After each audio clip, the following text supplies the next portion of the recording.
The pawn shop owner looked at me like I was crazy. Ma'am, I already sold it. Yesterday. Cash buyer walked right in. That's how I found out my own brother had sold our grandfather's silver star for $400, 3 days after we buried him. I stood there in that dusty shop on Route 9, holding my grandfather's folded burial flag in a bag, and I felt something inside me go very quiet and very cold. Not angry. Not yet. Just still, the way the air gets still right before a storm rolls in. I did not scream. I did not call my brother and curse him out. I just said, "Thank you," and walked back to my car. Because I already knew, standing in that shop, that the way I was going to handle this was going to matter more than anything I could ever say to his face. My name is Margaret Whitfield Coleman. Everyone calls me Maggie. I'm 58 years old. I've been an estate appraiser for almost 30 years, and if there's one thing my job taught me, it's that objects carry more truth than people do. A wedding ring can tell you a whole marriage. A dented pocket watch can tell you about a man who worked with his hands his whole life and never once complained. And a silver star, tucked in a small wooden box on my grandfather's dresser for 60 years, could tell you everything about the kind of man he was and, as it turned out, everything about the kind of man my brother had become. Let me back up, because you need to understand what that medal meant before you understand what my brother did. Our grandfather, Joseph Whitfield, raised my brother Danny and me after our parents died in a car accident on an icy road in Ohio when I was 9 and Danny was 6. Grandpa was already 61 years old at the time, a widower, retired from 30 years at the steel plant. He didn't have to take us in. His own son, our uncle, offered to take Danny, and a family friend offered to take me. Grandpa said no. He said, "These are my grandchildren. They stay together, and they stay with me." And that was that. He raised us in a small house in Millfield, Ohio, on a fixed pension and whatever odd jobs he could pick up, fixing lawnmowers, repairing fences, tutoring kids in math at the library on Tuesdays. He never once made us feel like a burden. Not once. He packed our lunches. He came to every school play, even the terrible ones. He taught me to drive in an empty church parking lot on Sunday mornings, and he taught Danny how to change the oil in a car before Danny was even tall enough to see over the hood without a step stool. And every single night, without fail, Grandpa would sit in his recliner after dinner and tell us stories about Korea. Not the horror stories, he almost never spoke of those, and when he did, his voice would drop low and his hands would go still in a way that told us not to ask more questions. Mostly he told us about the men he served with. About Private Alvarez, who could make anyone laugh even in a foxhole in the middle of winter. About the letters he wrote home to his mother, my great-grandmother, promising her he'd come back. About the day his unit was pinned down near the Chosin Reservoir, and he ran back through open fire, twice, to drag 2 wounded men to safety. He earned the Silver Star for that. The citation said, "Conspicuous gallantry." Grandpa always said the same thing when he told that story. I didn't do anything special. I just couldn't leave them there. That medal sat in a small wooden box on his dresser my entire childhood. He wasn't a man who liked to show it off. He kept it because it reminded him of the men who didn't come home, not because he wanted anyone to be impressed by it. Sometimes, on the anniversary of that battle, I'd catch him sitting alone in his room, just holding the box in his lap, not even opening it. Just holding it. When Grandpa passed away this past March, at 91 years old, in his own bed, with me holding one hand and my daughter holding the other, I thought the hardest part was already over. I was wrong. The hardest part hadn't even started. Danny and I had what you might call a complicated relationship for most of our adult lives. He was smart, genuinely smart, sharper than me in a lot of ways, but he had a restlessness in him that never let him settle. He went through 4 different careers before he was 40. He married twice. He borrowed money from Grandpa more times than I can count, and Grandpa, being Grandpa, always gave it, even when I quietly told him he shouldn't. "He's my grandson," Grandpa would say. "You don't stop loving someone because they keep needing help. That's not how love works, Maggie." I loved my brother. I want to be clear about that, because what happened next still breaks my heart even now, even after everything. I loved him. I just didn't trust him, not with money, not for a long time. And it turned out my instincts were right in a way I never could have imagined. 3 days after we buried Grandpa, I drove to his house to start going through his things, the way you do when someone passes and somebody has to be the one who folds the shirts and empties the medicine cabinet. Danny had a key too. He got there before me that morning, which I didn't think much of at the time. I figured he wanted a quiet moment alone in the house, same as I did. When I walked into Grandpa's bedroom, the dresser was practically empty. His watch was gone. His old service ribbons were gone. And the little wooden box that held the silver star, the box I had seen every single day of my childhood, was gone too. I called Danny. He picked up on the second ring, and something in his voice was off, too fast, too bright. "Hey, Mags, what's up?" "Danny, where's Grandpa's medal?" "And his watch?" There was a pause. Not a long one. Just long enough. "I don't know, I figured you had it. Maybe it's still there somewhere. Did you check the closet?" I checked the closet. I checked every drawer in that house. I checked under the bed, behind the books, inside every shoebox in the garage. I am an estate appraiser.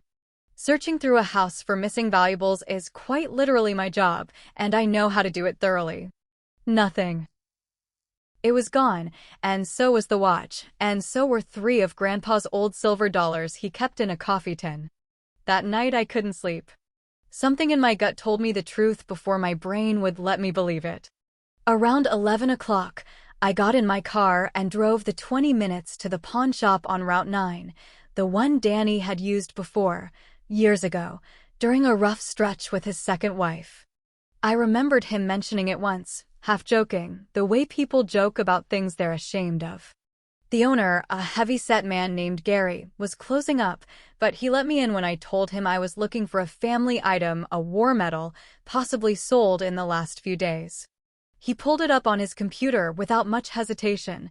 Small towns like ours, everybody half knows everybody, and Gary had done business with our family before. "Yeah," he said, scrolling through his screen. "Silver star, watch, 3 old coins. Came in Tuesday morning. Guy said it was his grandfather's, said he needed cash fast, some kind of emergency." He looked up at me. "That your brother? Danny?" I felt the floor tilt under me, just slightly. "Yes. I already sold the medal, ma'am. Yesterday afternoon. Cash buyer, no name given, paid full asking price without even trying to talk me down. Real quiet fella. I still got the watch and the coins, if you want those back." I bought the watch and the coins back that night, paying full price, not because I had to but because I needed something of Grandpa's in my hands right then, something solid, something real, while everything else in my chest felt like it was coming apart. And then I asked Gary the question that would set everything else in motion. "Do you have security cameras? Do you know anything at all about who bought the medal?" He shrugged. "Cameras, sure. I can't just hand over footage to anybody, though. That's between me and the buyer's privacy, you understand." I understood. But I also understood something else, something my 30 years in this business had taught me. There is almost always a paper trail, and there is almost always a way to follow it, if you're patient, and if you're smart about it, and if you don't let your anger get ahead of your thinking. I didn't confront Danny that night. I went home, and I sat at my kitchen table with the watch and the coins in front of me, and I let myself cry, quietly, for about 20 minutes. Then I wiped my face, made a cup of tea, and I started making a plan. Here is the thing about my brother that I need you to understand. Danny didn't sell that medal because he was a monster. He sold it because he was drowning. I found out later, much later, from his own daughter, that he'd taken out a second loan against his truck to cover a gambling debt he'd been hiding from everyone, including his second wife, for almost a year. He was scared. He was ashamed. And in that fear and shame, 3 days after burying the man who raised him, he walked into a pawn shop and sold the one thing in this world that represented everything Grandpa believed in: sacrifice, loyalty, not leaving people behind. The irony of it was almost too much to bear. I still didn't confront him. Not yet. Instead, I did what I do best. I started asking questions, quietly, patiently, the way you do when you're trying to authenticate a piece and you don't want to spook the seller into hiding information. I went back to the pawn shop 2 days later with a printed article from our local paper, an old feature the Millfield Gazette had run on Grandpa back in 2019 for Veterans Day, with his photo and the story of the chosen reservoir. I showed it to Gary. "I'm not trying to get you in trouble," I told him. "I just need to know if I'm chasing something that's already gone forever or if there's a chance." Gary looked at that photo for a long moment, and something in his face softened. "Funny thing," he said. "The guy who bought it. He asked me about the story behind it. Where it came from, who the soldier was. I didn't know much, just what your brother told me, which wasn't much either. But the buyer, he wrote something down, in a little notebook he carried. Didn't say why. That detail stuck with me. A stranger who cared enough to ask the story behind a medal and wrote it down. That wasn't a pawn shop flipper looking to resell for profit. That was someone who understood what he was holding." Gary agreed to let me leave my phone number in case the buyer ever came back in. And then, because Gary turned out to have more heart than his gruff exterior let on, he told me one more thing before I left. He paid with a check, not cash. "I'm not supposed to give out that information, but you seem like good people. Different from your brother." He wrote a name on a scrap of paper and slid it across the counter. That's all I'll say. The name was Thomas R. Whitfield. I stood there in that pawn shop with my heart pounding so loud I could hear it in my ears, because Whitfield is our family name, and as far as I knew, there was no Thomas Whitfield anywhere in our family tree. I want to pause here and tell you honestly, this is the part of the story where everything I thought I understood turned upside down, and it happened almost 70% of the way through this whole ordeal, right when I thought I had run out of road. I spent the next several days doing what any careful person would do. I didn't storm anywhere. I didn't call this Thomas Whitfield and accuse him of anything. I researched. I asked my cousin, who's something of the family historian, if she'd ever heard the name. She hadn't. I checked old family records, the ones Grandpa kept in a metal box in his closet, birth certificates, discharge papers, a few faded photographs from Korea that I'd seen 100 times but never studied closely. And there, in a photograph I must have looked at 1,000 times growing up, tucked in the back of Grandpa's photo album, I found something I had genuinely never noticed before. It was a black and white picture of 4 young soldiers, arms slung over each other's shoulders, grinning at the camera somewhere in Korea. On the back, in Grandpa's careful handwriting, it said, "Me, Alvarez, Kowalski, and young Tom are the one I carried out. Chosen, November 50. The one I carried out." I sat on the floor of my living room and stared at that photograph for a long time. Grandpa had told us over and over about running back through gunfire to save 2 wounded men. He never told us their names. Not once in all those years did he ever say who they were. I always assumed, the way children assume things, that those men were long gone, lost to time the way most people from that generation eventually are. I hired a genealogist, yes, an actual professional, because by this point I needed real answers, not guesses. It took her 9 days to find him. Thomas Robert Whitfield was not, in fact, any blood relation to us. His last name matched ours by pure coincidence, a fact that had apparently amused him greatly when he saw it printed on the pawn shop receipt, which is part of why he'd bought the medal in the first place. He told me this himself, later. But he was very much alive. 94 years old, living in an assisted living facility 2 hours away in Columbus. And he was one of the 2 men my grandfather had carried out of that battlefield 74 years earlier. I drove to Columbus on a Thursday morning alone, with my hands shaking on the steering wheel the entire way. I did not know what I would find when I got there. Part of me was terrified he wouldn't remember, that dementia or simple time would have erased the memory the way it erases so much for people that age. Part of me was terrified he'd be angry that Grandpa's own grandson had sold his life-saving medal to a pawn shop for gambling money, and that anger would somehow attach itself to our whole family. I was wrong on both counts. Thomas Whitfield was sharp as a tack, sitting in a small sunlit room with a chessboard set up on the table beside him, mid-game against himself. When the front desk told him he had a visitor whose grandfather was Joseph Whitfield from the Chosen Reservoir, he stood up so fast he knocked his chess pieces to the floor. "Joe Whitfield's granddaughter," he said, his voice trembling. My God. Joe Whitfield saved my life. Twice, actually, once from a Chinese machine gun nest, and once about 10 years ago when I looked him up and we spoke on the phone for 2 hours, and he told me not to feel guilty for surviving when so many others didn't. I've thought about that call almost every single day since. I sat with him for 3 hours that afternoon. He told me things about my grandfather I never knew, how Grandpa had been shot in the shoulder while dragging him across frozen ground, how he'd refused to be evacuated himself until he was sure Thomas and the other wounded man, a young corporal named Dale Kowalski, were both loaded onto the truck safely. How Grandpa had written to Thomas's mother at Thomas's request because Thomas was too injured to write himself, just to tell her that her son was alive. And then Thomas told me how he ended up with the medal. He'd been at the pawn shop, of all places, entirely by accident, looking for a used guitar for his great-granddaughter's birthday. He saw the silver star in the display case, and something about it caught his eye. He still couldn't fully explain what, except that he'd spent 70 years thinking about medals like that one, about the men who earned them. About his own Purple Heart sitting in a drawer at home that he almost never looked at because it hurt too much to remember. He asked the pawn shop owner about it, out of simple curiosity, and Gary told him the little bit Danny had said, that it belonged to his grandfather, a Korean War veteran. "Something told me to buy it," Thomas said, his eyes wet. "I don't believe much in fate, young lady, not after what I saw over there. But something told me not to let that medal disappear into some stranger's collection." I wrote down the name of the pawn shop and the date, and I told myself I'd try to track down the family and see if it meant what I thought it might mean.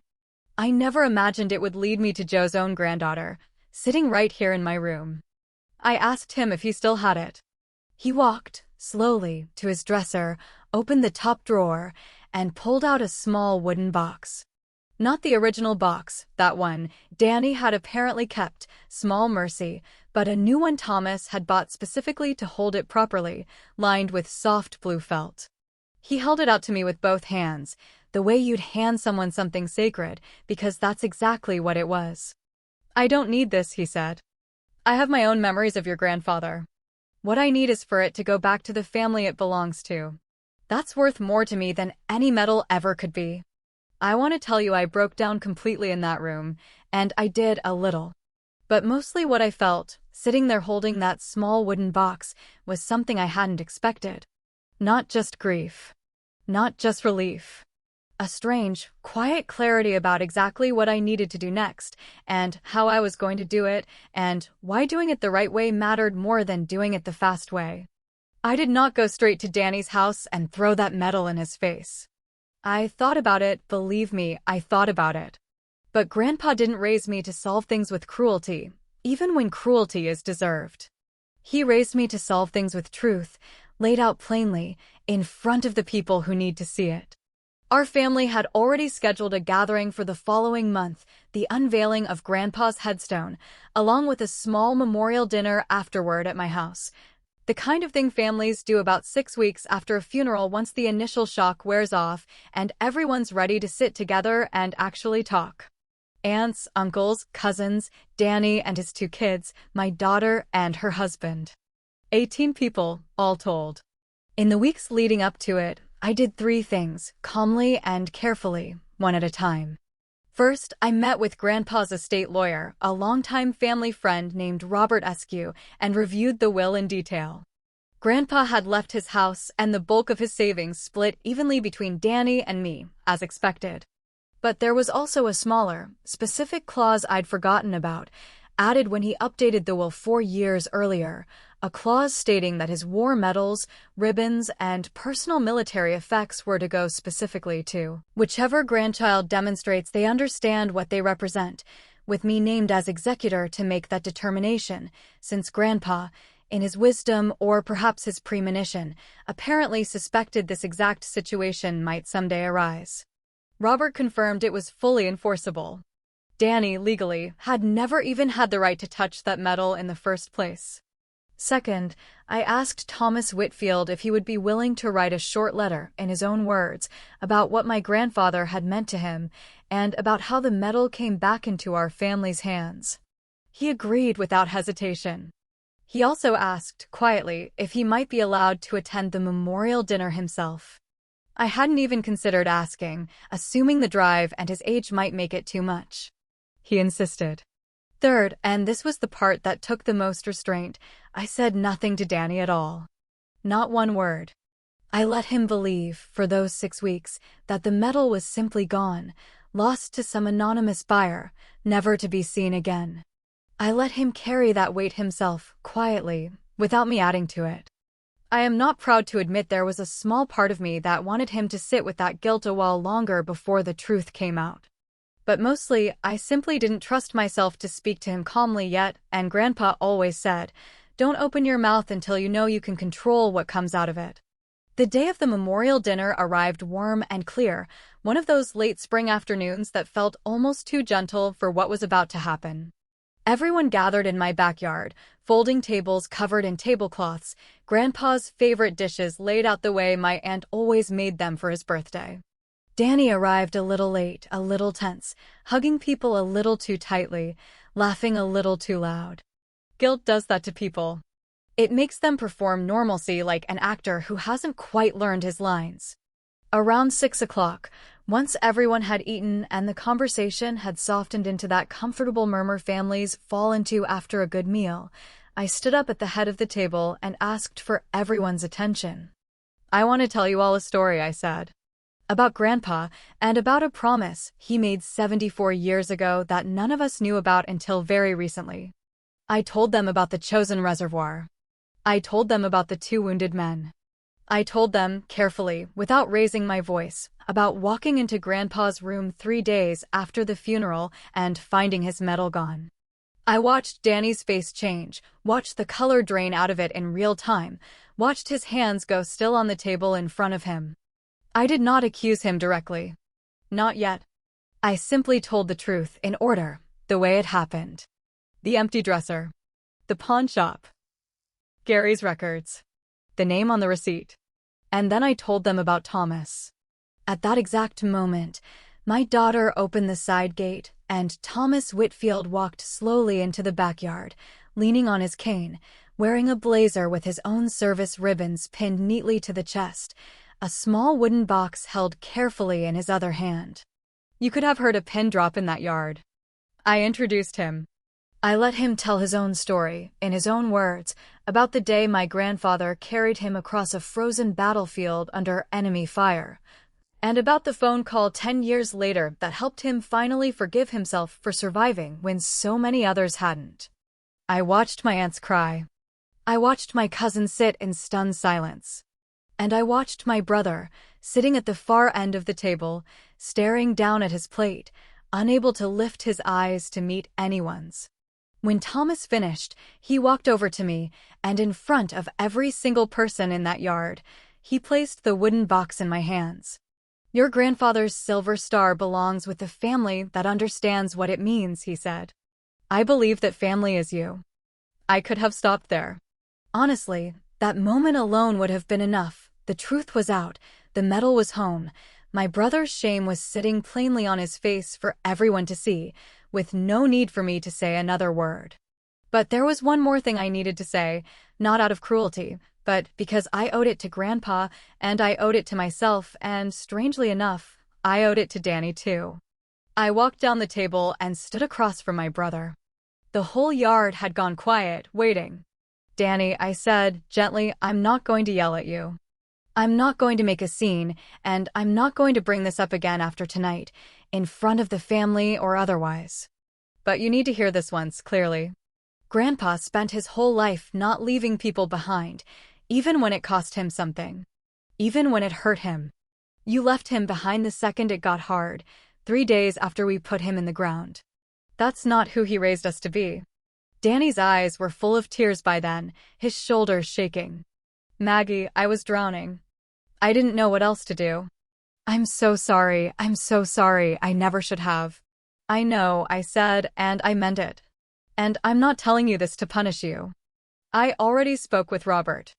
Per Grandpa's will, the medal and his personal effects were always meant to go to whoever proved they understood what they represented. That was always going to be my decision to make as executor, whether this happened or not. What happened here doesn't change your share of the house or the savings.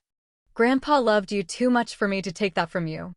But it does mean I'll be the one holding on to this from now on, and it means you and I are going to need some real time before things feel normal between us again. That's not a punishment, Danny. That's just what's true.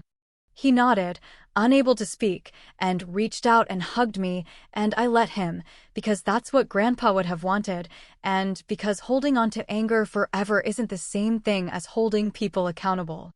You can do both, hold someone accountable and still love them. Grandpa taught me that too, even if it took me until that exact moment in the backyard to fully understand it.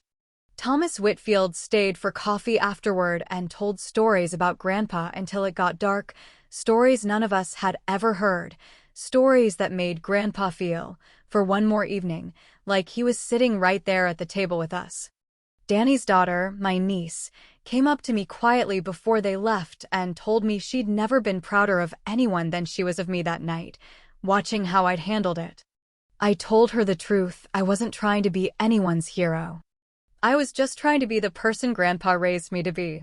I had that silver star properly framed a few weeks later in a shadow box alongside a photograph of Grandpa in his uniform and a copy of Thomas's handwritten letter.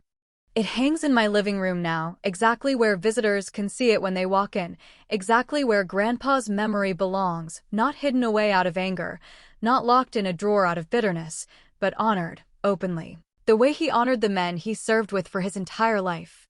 Danny and I are speaking again.